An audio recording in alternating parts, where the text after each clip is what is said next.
Good evening. I'm J.D. Emmanuel from deep in the heart of Shenandoah, Texas, where I hail from. And what you're listening to is my backyard, my wind chime collection, my bugs, and my tree frogs. I love environmental sounds. I started off growing up there on Galveston Bay. And so you're going to hear some more of that a little later. I'll tell you more about it. And first, I want to thank Issue Project Room for inviting me here. This is the third time I've played live since 2015. I really don't do this much anymore, and it's quite an honor, and I appreciate you all coming to be with me tonight. Thank you very much, Nick, Zev, Ames, Bob. Been very great, and we got a wonderful soundboard man over here, Jackson. So been creating really great stuff for us tonight, not to mention the two programs that became before me. I can't believe I'm with them. That was some good stuff. I'm going to tell you a little bit about how I got here, because I had not planned on doing anything like this when I was a little kid, except what happened as a little kid. I discovered, this started before the age of 10, that I could take a favorite piece of music and put it on my mom's Motorola mono portable record player and lay down, close my eyes, and I'd go on this wonderful experience. Nice little trip without luggage. It was delightful. And I discovered that I really liked doing that, and that became something I kind of enjoyed doing as often as I could as I got older. And any music that I really liked. I love classical music. I love good rock and roll, particularly extended jams. I love jazz. Though I'm from Texas, I'm not much into country, so but that's the stuff I really loved. And I would go to concerts. My parents would take us to the symphony. I'd just lay back, close my eyes, and really enjoy that. Didn't matter what kind of music it was, as long as I liked it, and it would just take me into these other beautiful states. Now, in the 60s, and I'm 70, so this is, now we're getting to the late 60s.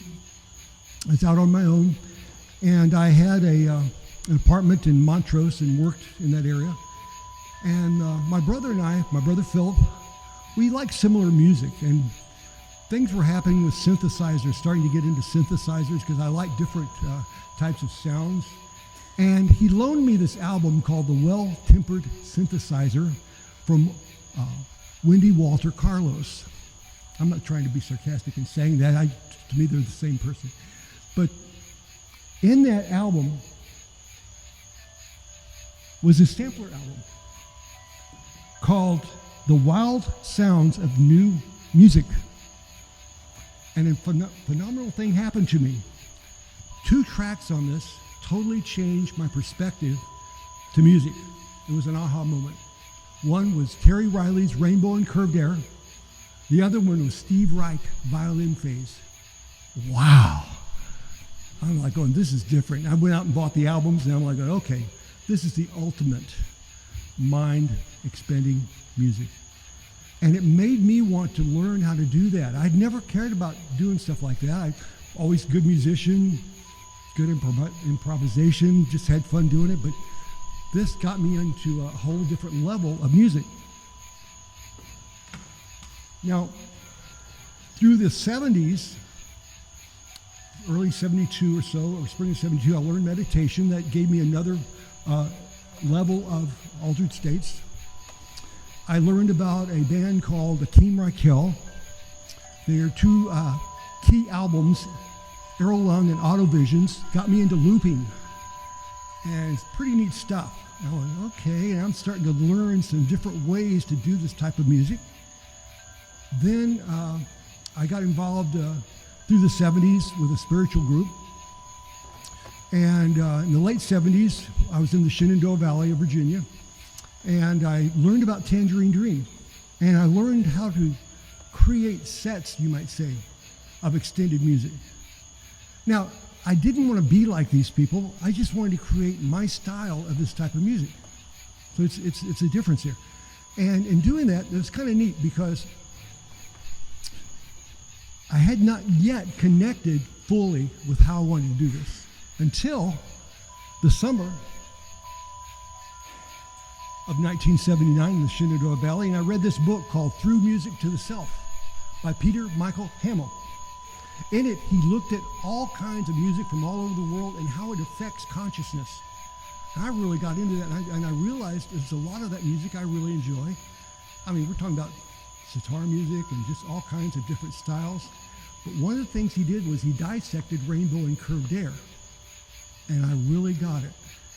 And from that point, I was ready to start my own musical experiments. And that's what I call my stuff, experiments. And in doing these experiments that summer, I went out and got me a Krumar Traveler 1 organ because Terry Riley played organ. And I thought that'd be a great way to start. And I loved organ because I've always loved Bach organ music. And along that same line, I already had my guitar, and I'm a great guitar player was at that time, finger picker and stuff. I had an Echoplex EP4, was getting into looping. And now I had the other component to kind of mix them together. And a friend loaned me his 4-track Tascam 40-40. And so I started doing experiments at that time. And then I had to move back to Houston. Or I didn't have to. We moved back to Houston. And I got my own 4-track. And that year, 1980, I created 2 albums, Sound Paintings and Echoes from Ancient Caves. Now, Sound Paintings had the first version of rainforest music. And in that first version of rainforest music, I bought the rain track. And in buying the rain track, the guy that sold it to me decided he hadn't charged me enough for it. I go, okay, I'm really good at doing recordings. I do all my own recording, mixing, everything. Fine with you, man. And so I started doing my own environmental recordings. I contacted the Houston Zoo one morning. They let me in really early to record birds. And I created my own rain and bird soundtrack for my first LP, Rainforest Music. That became the formal one. Another cool innovation I learned was 2 tape recorders. You have a reel-to-reel tape deck here and another one here. And with the 2 reel-to-reel tape decks, you start playing on one side and then you play and then you loop it back to the other one and you start adding music. Learned that from Brian Eno's early work.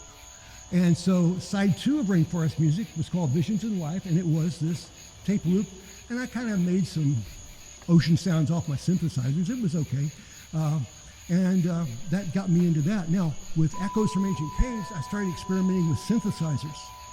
And never really found anything I liked, but really Echoes is its own unique type of music. But late in 1980, early 1981, I discovered a synthesizer called the Sequential Circuits Pro 1. That was my next level of discovery for my music. In that you could program a sequence, 16-step sequence. I didn't have to try to repeat it over and over again. And that really took me off because here I could make sequences in real time or whatever I wanted to do. I loved the sounds I could make with those Pro 1s. My wife bought me a Yamaha SK20 that had a organ, strings, and synthesizers in it. And that was really neat. So those 4 keyboards became the foundation of most of my electronic music work that most people are familiar with from 79 through 1984. And it was delightful. Wizards, Ancient Minimal Meditations came out of those. And a whole bunch of other stuff that never got published, but last year got published on an album called Electronic Minimal Music, 3 LP set. I'm not trying to sell anything, I just want to let you know how this all evolved out. Now, along the same lines, I backed away from analog and got into MIDI and was having fun with that, experimenting with that. And for the next 15 years, up through August 1999, I did music. And I created my last album, which is called Into Separate Realities. And what was interesting with that was after August 1999, I quit. No particular reason, nothing good or bad. I just didn't make music anymore. So I went from August 79 to August 1999, 20 years. So I kind of going along merrily. I was getting into website stuff and design and having fun with that, a new form of creativity, you might say, until 2005, a record collector named Douglas McGowan emailed me and says, "Are you the guy that did Rainforest Music and Wizards?" Well, yeah. So? Well, did you know that there was a whole bunch of them albums at the North Dallas half-price books. Yeah, probably. I'd left a couple of cases of them in my house when I moved away in '88. We lived in Dallas for a short period of time. Left a couple of cases of them up there because I could not give away LPs. No, you couldn't. CDs had come up. I mean, my distributors were returning them. I said, well, crap on this. I give up. And he said, do you know people like your music? I said, no. And it's the truth. I had no idea I had any type of following anything. And he got me kind of interested in wanting to remaster my stuff. And then 2 years later, Leven Martens in Belgium, a label called Dolphins Into the Future, he said, may I reissue Wizards? I said, sure. We'll call it the 25th anniversary edition. That'd be 25 years later. It was perfect. And so we reissued that. And he did 300 pressings. And this is the weird part. They sold out in like 10 days. I'm going, okay, this is real. And from that point, I started getting back into my music a little, but not anything like this. Until a friend of his, Crystal Guardi, in 2009, fall of 2009, she said, look, I'm coming through Houston and Austin. Would you do a show with me? Now, folks, I only did 2 live performances in 1982. That's it. And one of them was a total flop. The other one was to raise money for kids called Peaceful Kingdom. And I thought about it for a while. I'm going, why not? I don't have anything to lose. It might be fun. Now, I only had my Yamaha keyboard. I didn't have really a decent synthesizer. And what happened was, I really missed my Pro 1s. And then I discovered a guy named Dave Smith invented the Pro 1 synthesizers. And he had a thing called Dave Smith Instruments, and he had a thing called a mono evolver keyboard, which is what these are.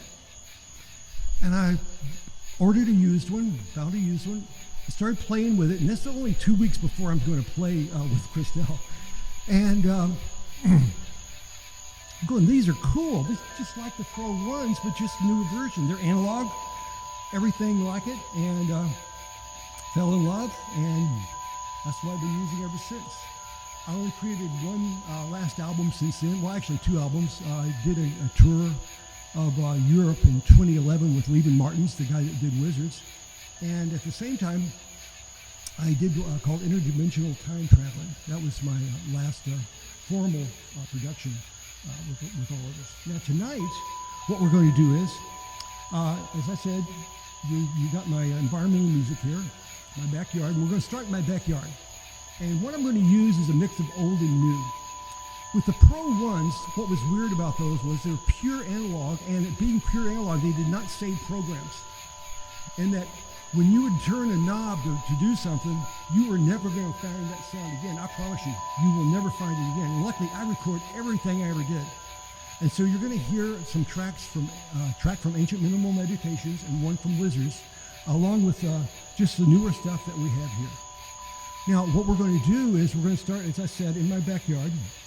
And then we're going to go up and get into the stars for a little while. And then we're going to kind of cruise through different elements of the final dimension. So that's where I'm going to take you tonight. And then we're going to end up in my backyard as we close this down. And we'll get this readjusted.